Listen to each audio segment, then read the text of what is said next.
Vamos para mais uma questão de raciocínio lógico. Uma sequência é formada pelos primeiros números ímpares positivos que possuem 3 e apenas 3 divisores positivos distintos. A diferença entre o sexto e o quinto termos dessa sequência é... Bom, então olha só, vamos raciocinar. Os números precisam ser somente ímpares, né? A sequência tem que ser formada somente por números ímpares. E eles possuem 3 divisores positivos. Olha, quando a quantidade de divisores positivos, guardem essa informação aí. Quando a quantidade de divisores positivos de um número for uma quantidade ímpar, esse número obrigatoriamente vai ser um quadrado perfeito, ok? Então, quando a quantidade de divisores for uma quantidade ímpar, esse número com certeza vai ser um quadrado perfeito. Então, olha só, nós já sabemos que ele é um número positivo. Nós sabemos também que ele é um número ímpar, porque isso já foi dado na questão. Nós sabemos também que o número é um quadrado perfeito. Lembrando o que é o quadrado perfeito? É aquele número que possui raiz quadrada exata, ok? Então, o número que possui raiz quadrada. 1 possui raiz quadrada, 4, raiz quadrada de 4 é 2, 9 é um quadrado perfeito, raiz quadrada de 9 é 3, tá bom? Então, ele é um quadrado perfeito. Além disso, tem mais uma informação. Ele só pode ter 3 divisores positivos, né? Não é só ter uma quantidade ímpar de divisores. Ele só pode ter 3 divisores positivos. Então, isso só acontece, gente, quando esse número é um quadrado perfeito e a raiz quadrada dele é um número primo, tá bom? Isso só acontece quando a raiz quadrada dele for um número primo. E eu vou dar alguns exemplos aqui, vocês vão ver que isso sempre vai acontecer quando a quantidade de divisores for 3, tá? Então, a raiz quadrada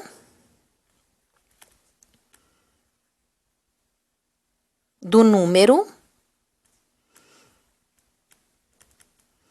é primo, ok? Então, vamos lá. Então, vamos tentar escrever essa sequência aqui. E se a gente escrever um número a mais? A gente vai confirmando aqui, vai conferindo e vai cortando, tá bom? Então, ele é um quadrado perfeito. Vamos escrevendo os quadrados perfeitos? Porque quadrado perfeito é muito fácil da gente escrever, né? É só a gente pegar os números, né, em sequência e ir elevando ao quadrado. Então, olha, 1 ao quadrado é 1, 2 ao quadrado é 4, 3 ao quadrado é 9... 4 ao quadrado, 5 ao quadrado, 6 ao quadrado, depois a gente vai tirar os que não podem ser, tá? 7 ao quadrado, 8 ao quadrado, 9 ao quadrado, 10, 121, que é do 11, do 12, 13, 14, 15, 16 é 256, 17, 289, 18, 324, 19, 381 e 20, 400.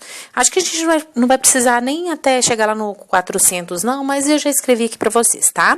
Então, é isso. Então, esses são os quadrados perfeitos. Só que ele tem que ser ímpar, né? Então, quer dizer que todos esses que são pares, a gente já pode tirar, porque a gente já sabe que o número não é par, ok? Outra coisa, a raiz quadrada dele tem que ser um número primo. Raiz quadrada de 1 é 1. Só que 1 não é primo, gente, então esse não pode. Raiz quadrada de 9 é 3, não é? Porque a gente não fez 3 ao quadrado? Então, esse aqui atende às condições. Ele é um quadrado perfeito e a raiz quadrada dele é um número primo. Raiz quadrada de 25 é 5, é primo. 7 ao quadrado que dá 49. 7 é primo. 9, gente, não é primo, né? Então, raiz quadrada de 81 é 9, só que 9 não é primo. Então, não entra. O 121, sim, porque 11 é primo. 13 é primo, então 169 atende às condições. 15 ao quadrado é 225, mas 15 não é primo, tá? 289, a raiz quadrada é 17, é primo. E 381, a raiz quadrada é 19, é primo, certo? Então, essa é a sequência. Essa aqui são os primeiros, né, números que atendem às condições dadas. Aí, a gente está querendo a diferença entre o sexto e o quinto. Então, vamos lá. Primeiro, segundo, terceiro, quarto, quinto, sexto. Então, o sexto é 289. Diferença significa subtração. 289 menos 169. Então, a diferença é 120. Ah, Ju, mas eu já podia ir escrevendo somente os ímpares, somente aqueles que têm a raiz quadrada dele é um número primo? Claro que sim, tá? Você poderia ir escrevendo, se você conseguir já direto, você já ia eliminando, já ia escrever somente esses que eu circulei, certinho? Então, a resposta certa é letra D.